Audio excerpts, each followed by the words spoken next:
എല്ലാവർക്കും നമസ്കാരം. ഗാന്ധി ജയന്തി ക്വിസിന്റെ മറ്റൊരു വീഡിയോയിലേക്ക് ഏവർക്കും സ്വാഗതം. നമുക്കറിയാം, മഹാത്മാഗാന്ധി നമ്മുടെ രാഷ്ട്രപിതാവ്. അതോടൊപ്പം നമ്മുടെ രാഷ്ട്രത്തിനു വേണ്ടി, സ്വാതന്ത്ര്യത്തിനു വേണ്ടി പോരാടിയ മഹാത്മാവ്. അദ്ദേഹത്തിന്റെ ദിനമാണ് ഒക്ടോബർ 2. നമുക്കറിയാം, ഒക്ടോബർ 2 ഗാന്ധിജി ഗുജറാത്തിലെ പോർബന്തറിൽ ജനിച്ചത്. അന്നേ ദിവസം ക്വിസ് മത്സരങ്ങളിലെല്ലാം ചോദിച്ചുകൊണ്ടിരിക്കുന്ന നിരവധിയായ ചോദ്യങ്ങൾ സോർട്ട് ചെയ്ത് തിരഞ്ഞെടുത്തിട്ടാണ് നമ്മൾ ഇന്നത്തെ വീഡിയോയിൽ നിങ്ങൾക്ക് വേണ്ടി അവതരിപ്പിക്കുന്നത്. വീഡിയോ പൂർണ്ണമായും നിങ്ങൾ കാണുക. വീഡിയോ ഇഷ്ടമായെങ്കിൽ ചാനൽ സബ്സ്ക്രൈബ് ചെയ്യുക. അതോടൊപ്പം മറ്റുള്ള ആളുകളിലേക്ക് ഷെയർ ചെയ്യുക. എന്റെ പേര് വിശാൽ. നമ്മൾ നേരെ ഇന്നത്തെ വീഡിയോയിലേക്ക് പോകുന്നു.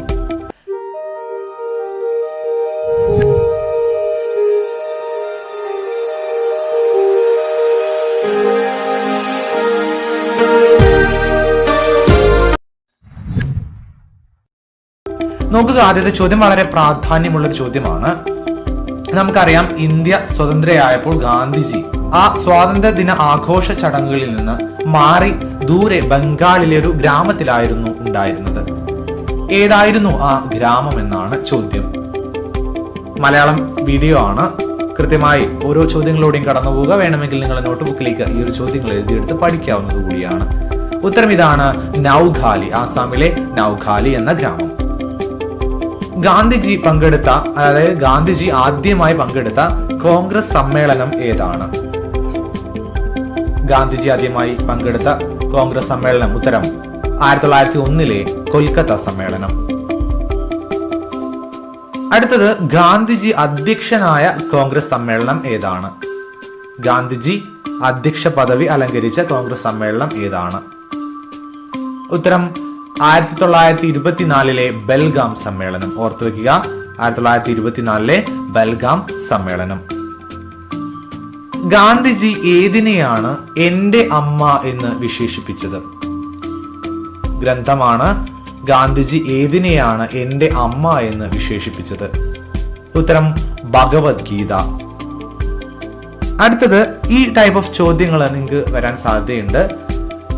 മഹാത്മാഗാന്ധിയുടെ രാഷ്ട്രീയ ഗുരു, രാഷ്ട്രീയ പിൻഗാമി, ആത്മീയ ഗുരു, ആത്മീയ പിൻഗാമി, ഇല്ലേ? ഇത്തരത്തില് ഈ ഒരു ചോദ്യത്തിന്റെ പാറ്റേൺ ആണ് നമ്മൾ പിന്തുടരുന്നത്. മഹാത്മാഗാന്ധിയുടെ രാഷ്ട്രീയ ഗുരു ആരാണ്? ഉത്തരം ഗോപാലകൃഷ്ണ ഗോഖലെ. ഗോപാലകൃഷ്ണ ഗോഖലെയാണ് അദ്ദേഹത്തിന്റെ രാഷ്ട്രീയ ഗുരു. ഇനി ഗാന്ധിജിയുടെ ആത്മീയ ഗുരു ആരാണ്? ഗാന്ധിജിയുടെ ആത്മീയ ഗുരു ആരായിരുന്നു? ഗാന്ധിജിയുടെ ആത്മീയ പിൻഗാമി ആരാണ്? ഗാന്ധിജിയുടെ ആത്മീയ പിൻഗാമി ആര്?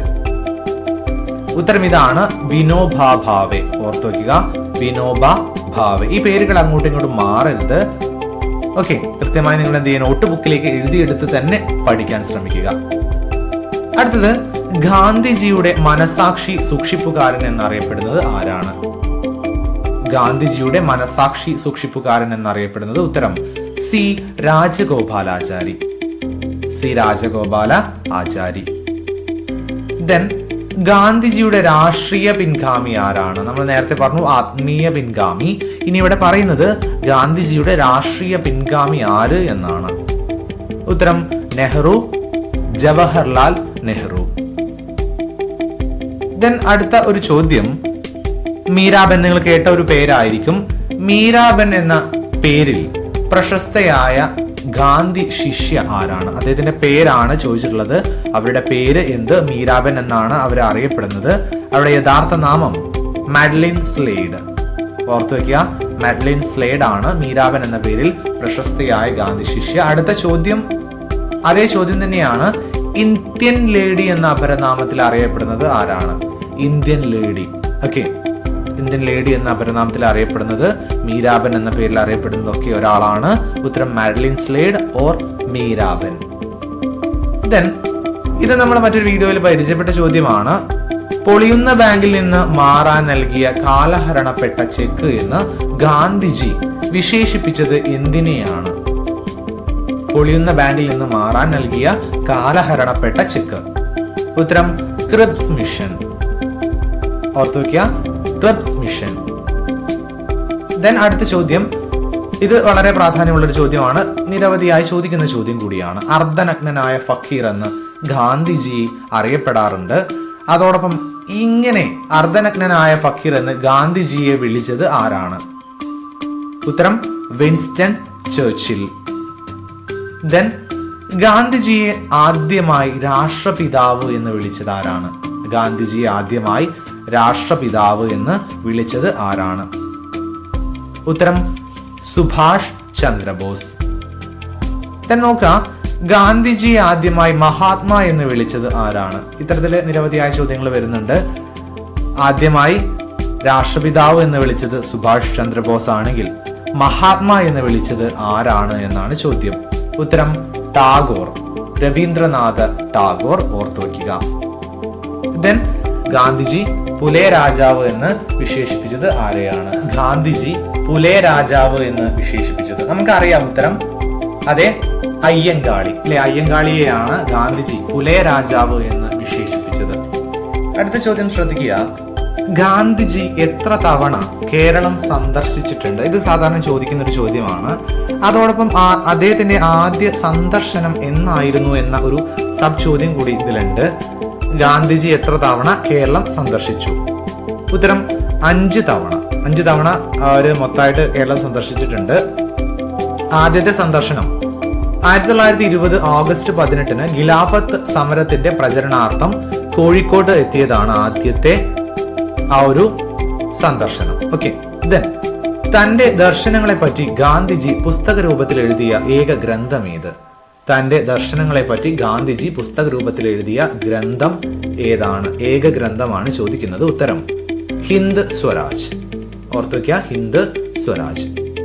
ദെൻ ഗാന്ധിജിയുടെ ആത്മകഥയുടെ പേര് എന്താണ്?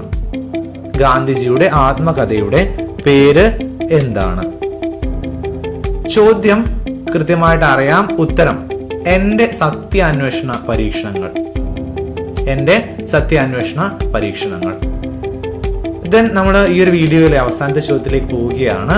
വളരെ പ്രാധാന്യമുള്ള ചോദ്യം. ഗാന്ധിജി അന്ത്യവിശ്രമം കൊള്ളുന്നത് എവിടെയാണ്? ഗാന്ധിജി അന്ത്യവിശ്രമം കൊള്ളുന്നത് എവിടെ? ഉത്തരം അതെ, രാജ്ഘട്ടിൽ. രാജ്ഘട്ടിലാണ് അദ്ദേഹം അന്ത്യവിശ്രമം കൊള്ളുന്നത്. ഇത്രയും വളരെ പ്രാധാന്യമുള്ള ചോദ്യങ്ങളിലൂടെയാണ് നമ്മൾ ഇന്നത്തെ വീഡിയോയിലൂടെ കടന്നുപോയത്. ചോദ്യങ്ങളും ഉത്തരങ്ങളും എല്ലാവർക്കും മനസ്സിലായെന്ന് വിചാരിക്കുന്നു. നിങ്ങൾക്ക് ഇത് ഉപകാരപ്പെട്ടു എന്ന് വിചാരിക്കുന്നു. ഇൻഫോർമേറ്റീവ് ആയിട്ടുണ്ടെങ്കിൽ നിങ്ങൾ ഈ ഒരു വീഡിയോ മറ്റുള്ള ആളുകളിലേക്കും കൂട്ടുകാരിലേക്കൊക്കെ ഷെയർ ചെയ്യുക. അതോടൊപ്പം ചാനൽ ഒന്ന് സബ്സ്ക്രൈബ് ചെയ്ത് പുതിയ വീഡിയോകൾക്കായി കാത്തിരിക്കുക. വീണ്ടും നമുക്ക് വ്യത്യസ്തമായ മറ്റൊരു വീഡിയോയുമായി കണ്ടുമുട്ടാം. കേട്ടിരുന്ന എല്ലാവർക്കും നന്ദി, നമസ്കാരം. Thank you so much for watching this video.